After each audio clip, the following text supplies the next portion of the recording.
Hola amigos, bienvenidos de nuevo a este programa, el segundo de los que EWTN va a dedicar a el importantísimo documento pontificio Amoris Laetitia. La semana pasada, que fue el primero de estos programas, estuvimos hablando sobre qué es una exhortación apostólica. Intenté situar la Amoris Laetitia en un contexto. No es la primera exhortación apostólica que se escribe en la historia de la Iglesia. Y intenté explicar que es diferente de un dogma de fe, de una encíclica, de una constitución, y también de que a través de ella, en este caso, el Papa no ha querido zanjar una cuestión, sino que por el contrario la ha dejado abierta al debate, aunque eso no significa, y quiero repetirlo de nuevo, eso no significa que la palabra del Papa sea una palabra más. La palabra del Papa es siempre la palabra del Papa. Es magisterio, no será magisterio extraordinario, pero es magisterio, magisterio ordinario, y reclama de nosotros una adhesión, sin que, insisto, sea la misma adhesión que el dogma de fe y sin que, en este caso, la discusión entre los teólogos haya quedado zanjada. Pero esta exhortación apostólica, la Amoris Laetitia, no es una exhortación apostólica cualquiera, no solo por el revuelo, sino porque es el resultado no de un sínodo, como ha sido hasta ahora lo habitual, sino de dos. El Papa Francisco, prácticamente nada más llegar a su pontificado, quiso convocar dos sínodos, uno que preparaba al otro, sobre la familia, siendo consciente de que era el tema más importante, no solo para la Iglesia, sino para la humanidad. Desde ese instante, desde el momento en que dijo que iba a haber dos sínodos, uno que se celebraría en octubre del año 2014, el otro en octubre del año 2015, desde ese instante se armó una discusión que hubo momentos en que parecía que la Iglesia se iba a romper en dos. No sé con qué porcentaje para cada uno de los lados. Ya hemos visto que afortunadamente, gracias a Dios, esto no ha sido así. Pero los medios de comunicación pusieron las cosas de tal forma que realmente parecía que la Iglesia se fracturaba. Y el Papa se ha quejado muchas veces de esa manipulación de los medios, de esa polarización. Y esa polarización se hizo en torno a un punto, sobre todo, no el único, pero en torno sobre todo a un punto, la comunión de los divorciados vueltos a casar, y junto a eso la posible admisión también de los que conviven sin casarse, las parejas que llamamos de hecho, o las parejas de homosexuales que conviven teniendo relaciones sexuales entre ellos. Sobre esto giró como si fuera el único tema que afecta a la familia o el tema más importante que afecta a la familia. ¿Cuántas veces el Papa ha dicho que le molestaba que la discusión girase en torno a esto y que era de alguna manera una manipulación de los medios de comunicación y que al final se podía perder lo que los obispos en el sínodo y lo que él personalmente quería decir sobre la familia? Aunque el tema, repito, era la familia, enseguida la cuestión se planteó en torno a la comunión de los divorciados vueltos a casar. También, insisto, en torno a las uniones libres o a la validez, al menos parcial, de las uniones homosexuales. El debate sobre estos puntos se unía a la posibilidad de que las personas que se encontraran viviendo en algunas de esas situaciones, divorciados vueltos a casar, parejas heterosexuales de hecho o parejas homosexuales, pudieran recibir la comunión eucarística y ser admitidos plenamente y sin ninguna restricción dentro de la Iglesia. Hay que decir que ese debate, vuelvo a repetir, se daba más en los medios de comunicación que en el seno de la propia Iglesia, donde las posiciones eran muchísimo más moderadas de lo que los medios decían. Desde el primer momento, entre las voces que destacaron en el bando, digamos, aperturista, figuró la del cardenal alemán Kasper. El Papa le había encargado que hiciera el resumen de la situación de la familia que fue presentado ante el consistorio de los cardenales celebrado en el mes de febrero del 2014, cuando ya se sabía que el sínodo era para el mes de octubre y ya que sabía el tema. Allí fue donde el cardenal Kasper, por primera vez de esa manera, porque ya lo había dicho antes en Alemania, propuso que fueran admitidas a la comunión algunos divorciados vueltos a casar que cumplieran determinadas condiciones. Sustancialmente, esas condiciones eran que el primer matrimonio haya resultado irremediablemente roto sin culpa del interesado, solamente podían acceder a la comunión los que hubieran sido inocentes en el divorcio, y que se admitan las posibles obligaciones de aquel primer matrimonio, al mismo tiempo que el segundo matrimonio haya generado nuevas obligaciones que sea necesario respetar y que la persona interesada tenga tanto un vivo interés por educar a los hijos en la fe cristiana como un vivísimo interés en recibir los sacramentos. A estos cónyuges divorciados y vueltos a casar se les permitiría comulgar sin tener que renunciar al ejercicio de la sexualidad matrimonial. Esto fue lo que el cardenal Casper propuso en aquel consistorio de cardenales, aquella reunión de cardenales de todo el mundo, convocado por el Papa en febrero del año 2014. La práctica totalidad, hay que decirlo, de los cardenales que intervinieron después de la presentación del cardenal Casper rechazaron dichas posibilidades. Pero para sorpresa de todos, el propio Papa elogió abiertamente a Casper, diciendo que en sus propuestas había encontrado teología profunda y pensamiento sereno, y que quería darle las gracias porque hacía teología de rodillas.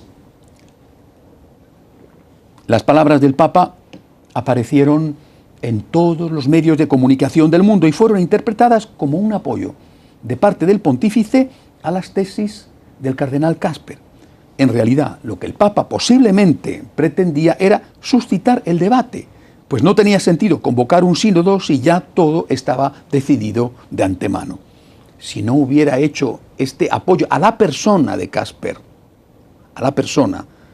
si no hubiera hecho este apoyo, simplemente no habría habido debate. Quizá alguno podrá pensar que mejor que no hubiera habido debate, y quizá pueda tener razón, pero ciertamente hay que concluir que no hubiera habido debate y que el Papa lo que quería es que sí hubiera ese debate. Así lo manifestó el propio Casper a la salida de aquella reunión, cuando ante un grupo de periodistas declaró que el Santo Padre le había dicho: debes plantear preguntas que hagan pensar. Esto es lo que quería el Papa. Otra cosa distinta es lo que interpretaron los medios. El Papa apoya la comunión de los divorciados, el Papa apoya a los homosexuales, así titularon. Pero ni siquiera Casper dijo eso. Dijo: el Papa lo que quiere es que haya debate. Realmente el debate se produjo. Desde ese momento, febrero del 2014 hasta octubre del 2015, en que se celebró el segundo sínodo, no se recuerda en las últimas décadas una época tan intensa en lo concerniente al cruce de opiniones, declaraciones y hasta acusaciones entre los que estaban a favor y los que estaban en contra de que los divorciados vueltos a casar, los homosexuales, las parejas convivientes pudieran comulgar. En el trasfondo, como dijeron muchas veces unos y otros, estaba la aceptación a la comunión y por lo tanto la aceptación de que esos comportamientos no eran pecado mortal, es decir, una modificación radical del concepto ético de la sexualidad humana dentro de la Iglesia Católica. Pocas semanas antes del sínodo se conoció la publicación del libro titulado Remaining in the Truth of Christ, Marriage and Communion in the Catholic Church, permaneciendo en la verdad de Cristo, el matrimonio y la comunión en la Iglesia Católica, editado por Robert Dorado y disponible a la venta ya el 1 de octubre, que reunía capítulos escritos por 5 miembros del Colegio de Cardenales y otros 4 teólogos, es decir, justo muy poco antes de que empezara el sínodo, el primer sínodo, el de 2014. Los 5 cardenales eran nada menos Cardenal Miller, prefecto de la Congregación para la Doctrina de la Fe; Cardenal Burke, prefecto en ese momento del Tribunal Supremo de la Asignatura Apostólica; el Cardenal Bram Miller, presidente emérito del Comité Pontificio de Ciencias Históricas; el Cardenal Caffarra, en ese momento arzobispo de Bolonia, uno de los teólogos más cercanos a Juan Pablo II en cuestiones de moralidad y de familia; y el Cardenal de Paulis, que en ese momento era encargado de supervisar a los legionarios de Cristo y era presidente emérito de la Prefectura de los Asuntos Económicos de la Santa Sede. Los autores del libro y la editorial decían que el libro abordaba los documentos bíblicos que sostienen la actual doctrina de la Iglesia, así como las enseñanzas y prácticas de la Iglesia primitiva, que recorría la historia de siglos de resistencia católica a la recepción de la comunión por parte de católicos divorciados en nueva unión, que revelaba las serias dificultades teológicas y canónicas inherentes en las prácticas del pasado y presente de la Iglesia ortodoxa, a la cual se le ponía muchas veces como ejemplo, y que la fidelidad de muchos años de la Iglesia a la verdad del matrimonio, constituye el fundamento irrevocable de su respuesta misericordiosa y amorosa a la persona que está civilmente divorciada y vuelta a casar. Lo anterior se publicó además en concordancia con el pensamiento sostenido por la Iglesia Católica en diversos documentos generados por el Vaticano durante el pontificado de Juan Pablo II, especialmente la exhortación apostólica posinodal, también una exhortación apostólica, sobre la cual rige los mismos criterios, ni más ni menos, que sobre la Amoris Laetitia, la Familiaris Consortio. Los medios de comunicación interpretaron la publicación del libro a las puertas de la celebración del sínodo como una actitud opositora a la supuesta postura aperturista del Papa Francisco y del cardenal Casper. Los medios presentaron el sínodo en términos de dos grandes bloques conformados en torno a los cardenales Miller, tildado de conservador y de contrario a la apertura, y Casper, tildado de progresista, aperturista o probabilista. El cardenal Burke criticó a los medios por presentar al Papa Francisco como favorable a permitir que la comunión fuera entregada a los divorciados en nueva unión o otras propuestas semejantes, porque según el cardenal Burke, esto no era así. Además, acusó a los medios de comunicación de haber creado una situación en la que la gente esperaba que hubiera cambios mayores que involucraran un cambio en la enseñanza de la Iglesia, lo cual era imposible. En medio de este cruce de declaraciones y opiniones se llegó al primer sínodo celebrado en octubre de 2014. En su desarrollo, por lo que se pudo saber a través de las declaraciones de algunos de los participantes, hubo un momento de especial tensión, cuando en la segunda relación se introdujeron párrafos relativos a la valoración parcialmente positiva de las parejas homosexuales, que según algunos cardenales o no habían sido planteadas o lo habían sido de forma muy marginal. Esta tensión llevó a algunos cardenales a reclamar abiertamente que se hicieran públicas las aportaciones que los distintos padres sinodales iban haciendo en el aula, como se había hecho en los anteriores sínodos, y que en esta ocasión, por vez primera, se había ordenado que fueran secretas. Concluyó este sínodo con la publicación de unas proposiciones que debían servir de instrumento de trabajo para la preparación del sínodo siguiente, el que había de celebrarse en octubre del año 2015 y del cual saldría posteriormente una exhortación apostólica, la exhortación Amoris Laetitia. Normalmente las propuestas que no habían alcanzado los 2/3 de los votos no eran hechas públicas, pero por decisión del Papa, esta vez sí lo fueron. Entre ellas estaban las que se mostraban más aperturistas hacia la comunión de los divorciados vueltos a casar, que en ningún momento decían que había que dar esa comunión, sino que se debería de plantear cómo admitir a los divorciados vueltos a casar lo más plenamente posible en la Iglesia Católica.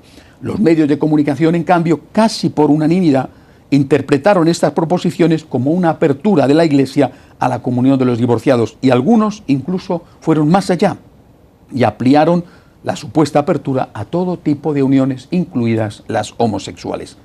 Terminado el sínodo de 2014, el debate siguió con igual intensidad durante el año que transcurrió hasta la celebración del sínodo del 2015. El cardenal Casper, que mantuvo sus tesis y que dijo que se sentía apoyado por el sínodo que había concluido, reconoció, sin embargo,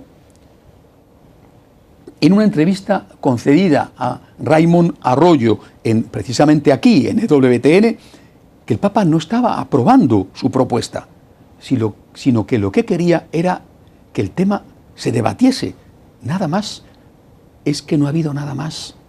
La confusión era tan grande que 215.000 católicos de todo el mundo escribieron al Papa pidiendo que mantuviera la doctrina tradicional, y lo mismo hicieron, en un gesto insólito, 461 sacerdotes ingleses. Es decir, la gente pensó de verdad, debido a lo que decían los medios, que el Papa quería cambiar la doctrina. 215.000 personas le escribieron al Papa suplicándole que no lo hiciera. Pero ¿a qué grado de confusión se había llegado? Que tanta gente pensaba que el Papa iba a cambiar una doctrina de 2000 años de historia. En medio de esta tensión se llegó a la celebración del sínodo de octubre de 2015.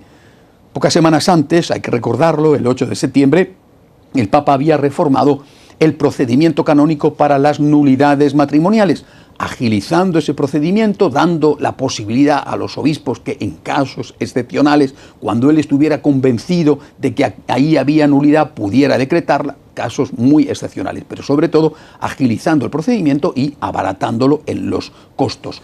Muchos interpretaron esto no solo como una reclamación del sínodo anterior, sino también como una forma de presentar una salida para esos divorciados vueltos a casar que querían acceder a la comunión, es decir, facilitarles que pudieran alcanzar la nulidad matrimonial. En todo caso, el sínodo de 2015 fue mucho más tranquilo que el precedente. Ya no hubo en él las acusaciones de manipulación que habían ensombrecido al anterior.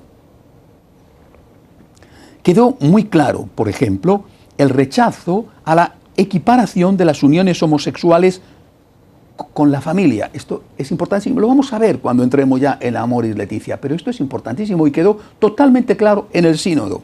Es decir, el rechazo a uno de los puntos fundamentales de la ideología de género, insistiendo en que el matrimonio debe ser considerado solo como la unión de un hombre y de una mujer. El documento final invitaba a los católicos divorciados y civilmente vueltos a casar a integrarse más en la Iglesia, sin mencionar ningún detalle, sin especificar hasta dónde debía producirse esa integración. En ningún momento se decía en el sínodo que esa integración tenía que llevar hasta la comunión eucarística.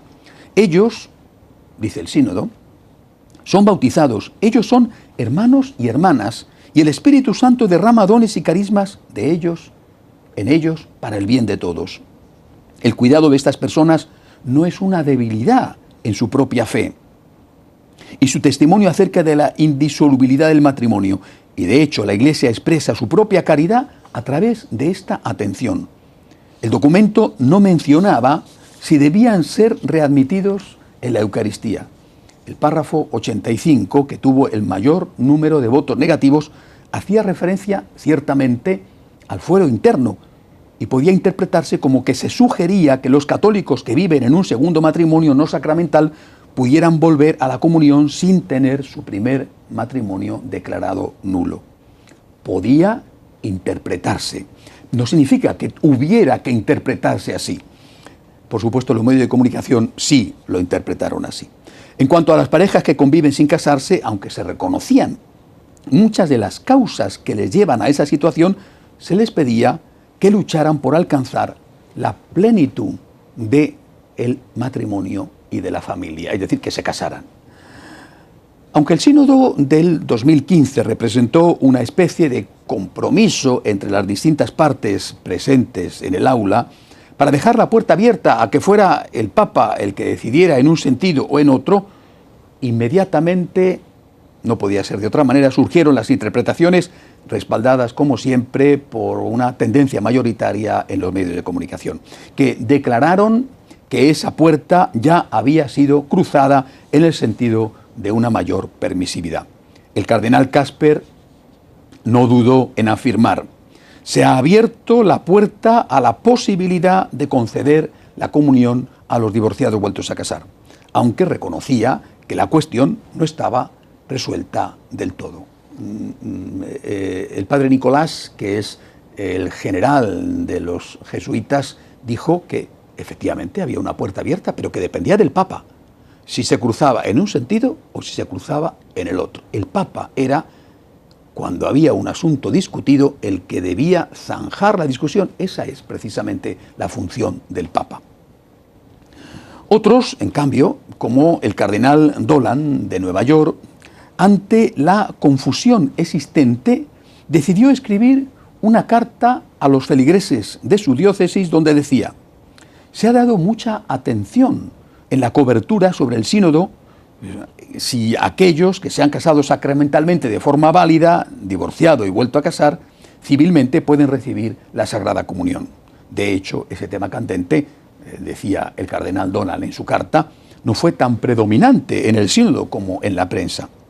La práctica continuada de la Iglesia, recientemente confirmada por San Juan Pablo II después del sínodo sobre la familia de 1980, cuando publicó la exhortación apostólica Familiaris Consortio, y renovada por el Papa Benedicto XVI después del sínodo sobre la Eucaristía del 2005, es que no pueden, mientras la segunda unión conyugal continúe, recibir la comunión los divorciados vueltos a casar. Son palabras del cardenal Dolan, es la consecuencia necesaria de lo que Jesús enseñó sobre el divorcio y el recasamiento y de lo que el apóstol San Pablo enseñó acerca de estar en estado de gracia para recibir la Sagrada Comunión. Las propuestas finales de los obispos del sínodo no hicieron nada para alterar esa enseñanza. Palabras de alguien tan importante en la Iglesia como el cardenal Dolan, arzobispo de Nueva York. Es decir, mientras que unos decían, cardenal Casper, la puerta está abierta, otros decían, las cosas siguen igual, no ha cambiado nada. En realidad todo el mundo estaba esperando qué podía ocurrir con la exhortación apostólica Amoris Laetitia. La respuesta a la confusión creada debía llegar. Y esa respuesta llegó, y llegó a través de la Amoris Laetitia publicada el 19 de marzo de 2016, que estudiaremos con detenimiento en los capítulos siguientes. El Papa había escuchado los dos sínodos y ahora era él quien debía tomar las decisiones, era él quien debía hacerlo y lo hizo. Es decir, nosotros ahora ya estamos más preparados para poder entrar con detenimiento en este importantísimo documento. Un documento que tiene algunas de las páginas más bellas que se han escrito sobre la familia, sobre la espiritualidad familiar. Un documento que reafirma con total claridad, sin dejar la más pequeña duda, la doctrina de la Iglesia, como no podía ser de otra manera, y la pastoral de la Iglesia, como no podía ser de otra manera, en cuestiones esenciales y debatidas hoy, como es el aborto, como es la equiparación de las uniones homosexuales con la familia.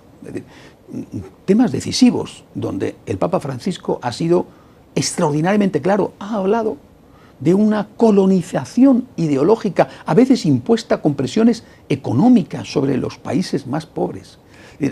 El Papa ha afrontado el tema, es cierto, lo veremos también, porque no vamos a ocultar nada, que en algunos puntos, sobre todo en el capítulo 8, hay temas que parecen dejar abierta la discusión. Pero es que ya lo dije en el programa anterior, es que estamos ante una exhortación apostólica postsinodal donde el Papa deliberadamente quiere que se siga debatiendo el tema, que lo dice él en la propia exhortación. Es decir, no ha querido zanjar la discusión, ha querido dar una opinión autorizadísima, su opinión, la opinión del Papa, que es magisterio ordinario, no extraordinario, tipo dogma de fe. El magisterio ordinario reclama de nosotros asentimiento, pero no cierra la discusión. Pero es que incluso lo que la exhortación apostólica dice sobre los temas más debatidos es algo que no está en absoluto en contradicción con la doctrina anterior, si esa exhortación apostólica se lee, se interpreta con una hermenéutica de continuidad. Se hace una lectura de continuidad. Quiero repetir, para terminar este programa, lo que dije en el anterior citando al cardenal Caffarra, que es uno que realmente sabe sobre familia y sobre teología moral. Caffarra acaba de decir, cuando hay alguna duda en algún texto magisterial, que no es la primera vez que ocurre, cuando hay alguna duda, lo que hay que hacer es leer ese texto de forma coherente con las manifestaciones anteriores de los papas.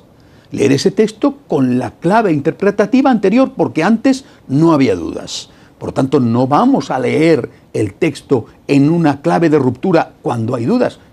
Dice Caffarra, si el Papa hubiera querido cambiar las cosas, tenía el deber moral de haberlo hecho de forma explícita y clara. No lo ha hecho, luego él mismo quiere dejar claro que hay que interpretar la Amoris Laetitia en continuidad con toda la documentación, con todo el magisterio, con toda la enseñanza de 2000 años de historia de la Iglesia.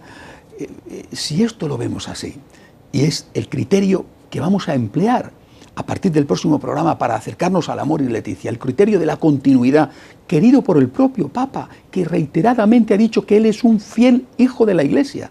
Si esto es así, ya verán ustedes cómo la Amor y Leticia no da motivo de preocupación, de escándalo, repito, entendida y leída con ese criterio de continuidad. Lo haremos con la ayuda de Dios desde la semana que viene. Muchas gracias por estar aquí, gracias por tener paciencia conmigo.